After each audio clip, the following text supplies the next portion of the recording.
Hi, this is Papa Myshire Farm, Builder Things. Today we're going to be talking about composting and that sort of thing. So I thought we'd come out here in the field and start at the beginning. This is cow poo. This is my good dog. It had nothing to do with composting. So that's the beginning. And we get a lot. Pan around there and see our part of our herd there. That's the better part of our herd, and I think we got 11. There's 3 more over there, and an occasional corpse. So over here is our compost pile. This is a book that I'll be reading and referring to. It's a very technical book, beyond my capacity to understand most of what they're talking about, but they do have a section in here on composting, and they don't even call it composting. They call it recycling organic matter. And they're referring to compost. So of course, we're in the quail business, so we also have a lot of quail poop. So the thing that 101 is you can't take cow poop and just pile it up and expect it to compost very well, and nor can you take quail poop and pile it up and expect it to compost very well. So you need to have the green stuff as well as the brown stuff. The green stuff can be sticks, twigs, something that's not very hard, but primarily they're talking about grass and hay and foliage, scrap out of the garden, scrap out of your kitchen. And given the right ratio, and we can talk about that, I'll make sure to get this right. It's 1/3 to 2/3, but let's get it right. It's 1/3 poop, 2/3 green stuff is ideal. But I can talk until I'm blue in the face, but in the end, you're going to use, and I use, whatever I have. So you'd like to have, more green or more brown, but you use what you got. But somehow, God had a plan to make dirt, and it just is amazing. This is a pile of poop. And there is so little dirt in here, it's just not gonna, it's just, just what I might have hit on the ground when I was picking it up. And now it is, I see little critters in there, now it is dirt. And it smells sweet, smells like dirt, probably tastes a little like dirt. Yep, and it's just dirt. Now these rocks come from where I'm picking it up, and because I have gravel where the cows feed, I got gravel in the barn. We got a good horse here. There's Harley. He's a boy. He's a good boy too. Just don't bite me in front of the camera. So it's just incredible how it literally turns into dirt. So this is last year's pile. Now I turn it in, blessed to have a bobcat. Wouldn't it be hateful not to have one? So these quantities really doesn't scare us if you have some way of flipping it over, a backhoe or something like that. So this is this year's pile. It is primarily, you can see what we got here. We got some hay, and we got, you don't really see the poop too much anymore, and we got poop. Now I just recently turned this over. When I first started, I was a little more careful. I had some sensors that have gotten into some other equipment now, and but now I know if you just give it some time and flip it over twice a year, it's going to turn into dirt. They call it humus, and it's got a ton of benefits for doing that, of course. 251, 251. And it has how much? Now, when I was doing mostly quail poop, and we had composted that with old used hay and cow manure, I took it and got it tested, and it was off the charts. So because it had so many micronutrients in it and stuff from the feed, it had digested food, undigested food in there, you know, the feed, and because of all that nutrients that we are adding, it just, they couldn't even figure out what it was. We do compost our chicken waste in here. If we're butchering a cow or whatever, it ends up in here. The pig waste ends up in here. So we do have meats in here from time to time, and that is an acceptable way to get rid of those things. So of course this is all about your gardening, more or less, and just controlling your poop, because it doesn't really smell out here, and there's several tons of poop here, several tons. And this goes by the ton of how much nutrients are in this. And it takes a lot. You know, when we're talking about tons of this and that, you're going to get these points. It's complicated. I really don't know what to say. Of course, what you're looking for is the nitrogen, the potassium, and the potash. And rather than putting chemicals in there, we're adding this to the soil, and the loam makes it just a better soil. And you can tell. When I started one of our gardens, we dug all of the stuff out of the pond, and it looked good, but it turned out to be mostly clay. And wow, did I have it. Took a long time before I could get that broke down with some sand and this stuff before we had something that looked like something. People say, they go, well, if times get tough, I'll just dig up my front yard, plant a garden. Yeah, good luck with that. So it is fall. It's a good time to be starting your garden. Till it up. If you're going to start a garden, get that grass tilled under. You'll have better luck finding somebody to help you till it now. The other thing that I want to mention here while we're at the poop pile is we went to an organic convention here in Dayton, Ohio, at the Trade Center, and the Convention Center, I should say. And there was a booth there, and what they did was test soil. So I went up and said, hey, you know, we do this and that.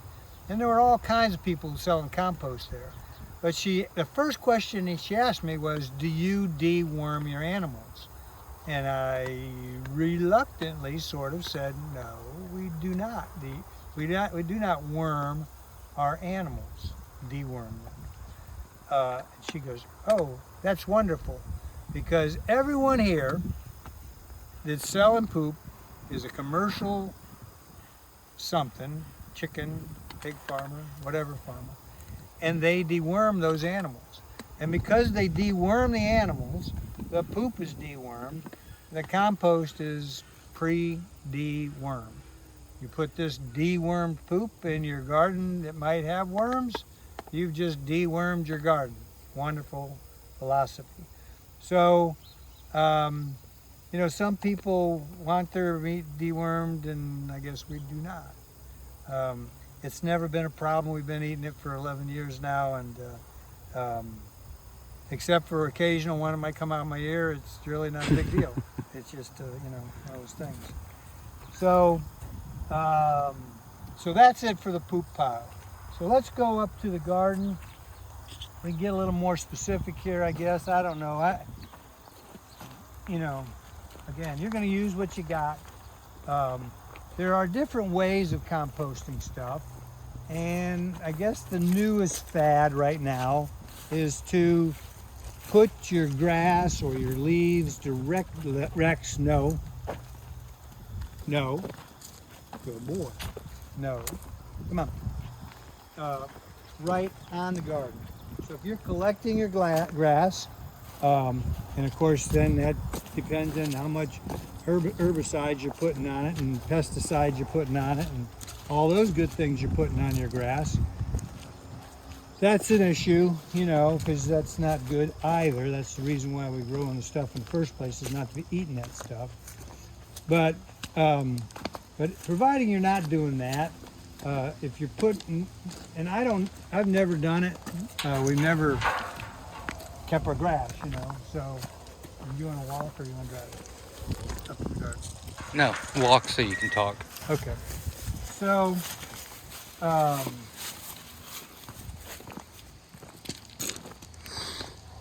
I've never put, you know, we've never bagged our grass, we've never bagged our leaves. We always just mulch them up in place.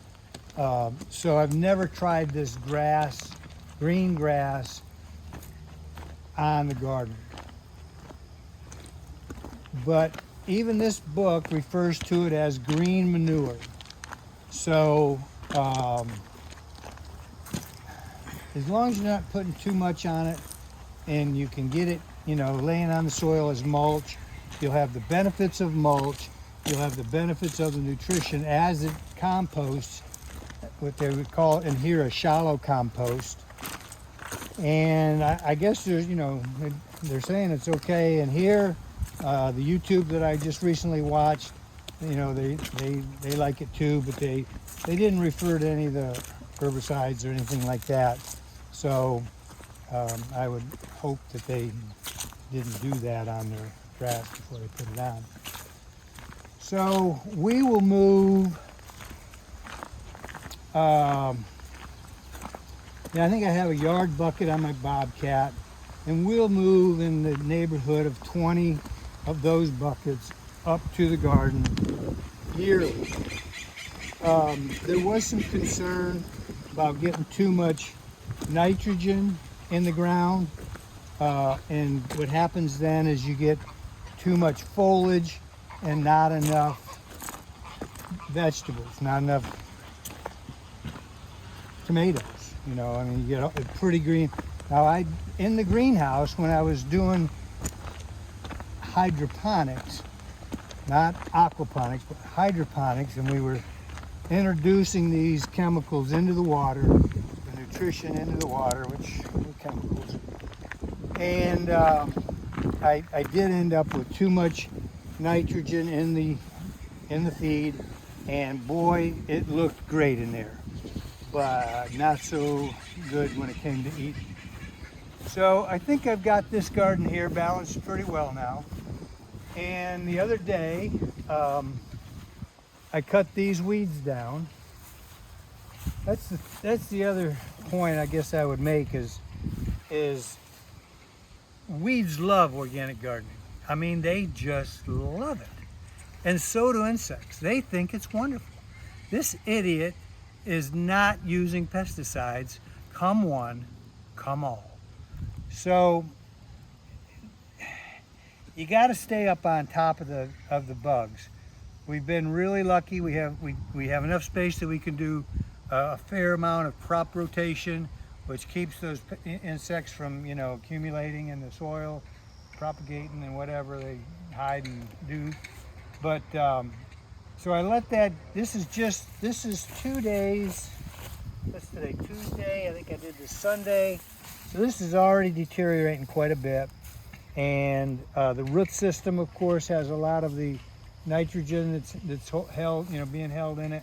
And I will till this under, hopefully this fall, and go ahead and put the compost on here this fall, and get that all tilled in as soon as we get done with the tomatoes.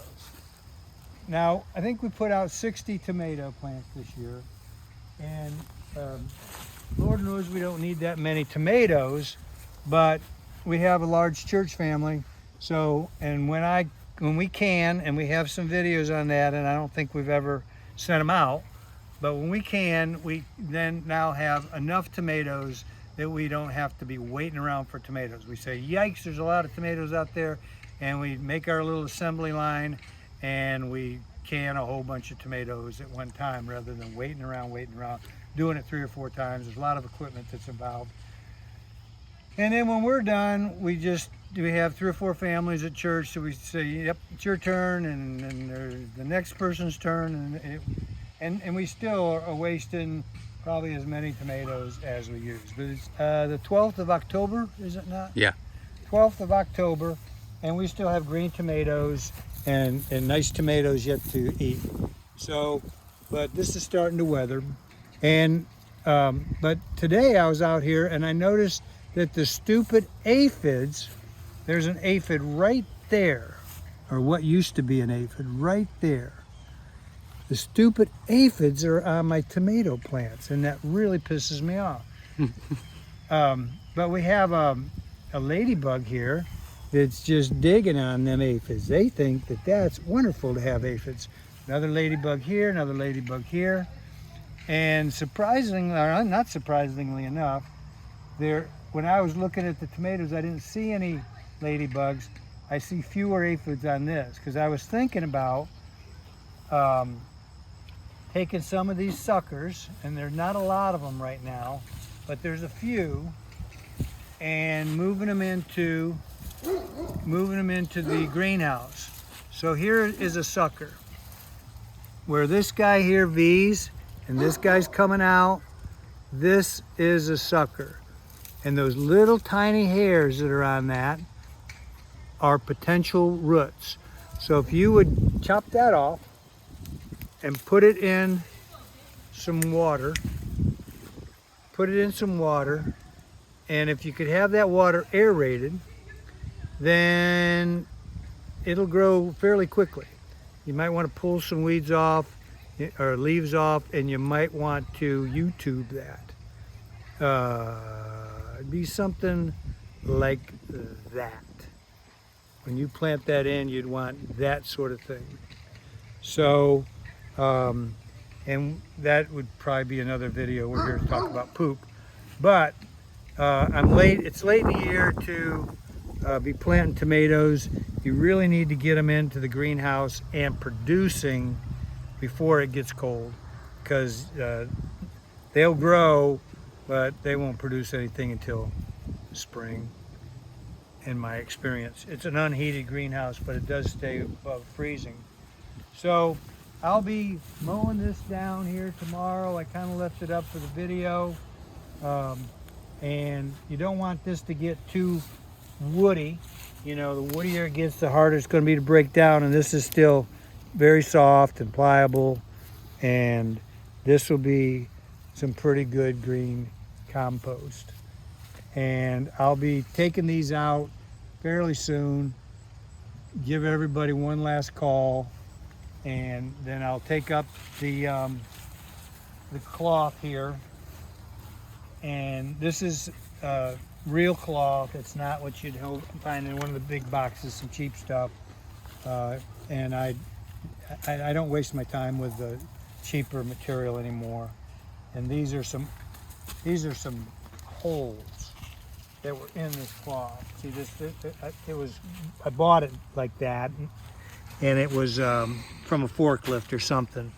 And man, they just take advantage of that. You know, these weeds just love those little holes. And next year, when I move this to another section, I will plant the tomatoes in the same set of holes that I have this year. So you can see how easy those came up. Now, I don't know if we're getting off topic here, Zach, stop me. But because the soil is so loamy, it's kind of a concern sometimes with the sweet corn, because it wants to blow over, because it's just so, you know, it's just loamy. So you know, so this is our soil makeup with what we got going, and I'm pretty happy with it now, considering what we started with, and it was just clay, and but it works pretty good. But if you'll notice, this is not your everyday hoe. This is my farmer down at the bottom of the hill, an old timer. He showed me this, and I make these hoes from a hoe, cut the hoe off, cut the blade off, and then weld this section of saw blade onto it, and then sharpen it. So what that does is it lets the thing slide over top. you know, the whole plant slide over top of it rather than build up. And then if you need to get one, you can get right in there with that sharp point and get them on out of there. So I love this hoe, and they're easy to make. You know, if you could have the parts ready, find somebody to weld it for you, and they'd probably do it for nothing. You get the parts ready, I'll weld it up for nothing. So, side note, cool hoe, love it. They're laying everywhere. I got short ones for when you're working on the ground. Nope, I thought it was right there. I got short ones when you're working on the ground. I got long ones when you're not. And you run out of garden pretty quick with this hoe. This is the berries. So that's that. The other thing I want to show you is the Hugelkultur that I started last winter. Worked through the winter on it, and our first crop was this year. Now the Hugelkultur, again, there's excellent videos on it. I did a series of pictures that need edited, and you know, I don't know that it'll ever happen. But as I progressed, you know, building this thing, this was I did try some different things on this, but let me go back to Hugelkultur. Hugelkultur is trying to replicate the floor of a forest. So what I was able to do is come in here with a track hoe, dig this out a little bit. I probably, being the overachiever that I am, I probably got things too deep here, but I had a lot of old rotten firewood. And in this case, I actually stood it up on end with the hoping that it would wick better, that the water that's down there would wick up through the, I don't remember what it's called in the log. I want to say capillaries, but I don't think that's the right word. And then of course, you know, they want to talk about the oxygen. So rather than having this all solid, I used a hog fence here. I think that was a hog fence. It might have been I think it's a hog fence. There's hog fence, goat fences, cattle fences, horse fences, and they all have different spacing. And then I used the same ground cloth here to, you know, hold the thing. My intention was to actually plant this. So I thought maybe a fella could put strawberries on the side of your thing. Ta-da, wouldn't that be cool? So, and then I've got all thread here. It's just right here on the top. It's a little, just down a little bit. There you go. There's this all thread that holds it together so it doesn't just fall apart. And there's all thread in the greenhouse or the hoop house as well. So, so as you look at the videos on this subject, you'll see that they're putting logs down, then twigs, and then sticks, and leaves, and compost, and whatever you got. You know, you're piling this stuff up, and then you start putting your compost and your soils, and then you end up with soil on top. And it's supposed to, man, I just weeded this not too long ago. And again, weeds love organic gardening. They just love it. But again, this is so, you know, worked up so good that it doesn't really take much to, and you don't have to bend over and break your back doing it either. So I like these raised bed. So they claim that this gets better as your logs decompose. You've got lots and lots of worm food, bacterial food in this thing, and they say as time goes on, this gets better and better. And of course, it's a no-till situation. You're just adding more soil to it as the years go by, and this didn't really settle too much. I would have hoped that it would have settled a little more, but it's definitely settled enough that I can put some more compost on it, which, you know, is closer to soil than I would call it compost. We do some compost tea, and I ended up using the compost tea in our Dutch buckets in the greenhouse when we were doing the hydroponics.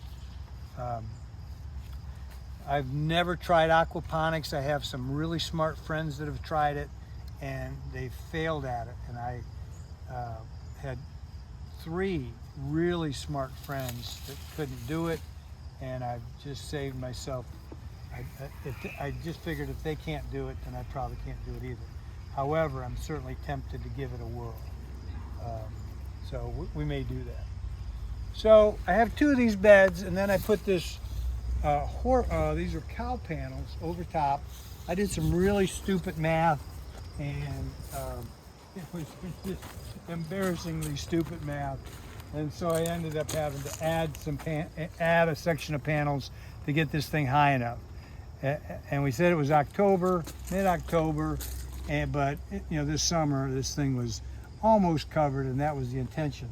These are our sweet potatoes.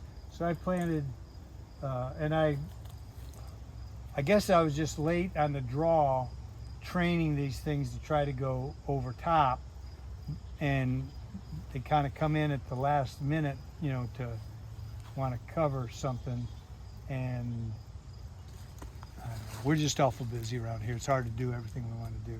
But I did dig up some of these sweet potatoes. They were beautiful, nice size, not a problem. I may have had those plants that I did dig up a little too close together. So if you're starting anew and you want to have a raised bed garden, I would, at this point, I would recommend trying the Hugelkultur. I really would. It's a lot of work up front, but I think in the long run, you'll be very happy with it. We got a lot of produce out of those 2 raised beds. Now these things are probably 40 foot long. This one's 4 foot wide, and this one's 5 foot wide. I would recommend probably staying with the 4 foot wide one. The 5 foot was just a little too wide, and we ordered our seeds, but the seeds never came. You know, there was a shortage of seeds this year, pretty scary.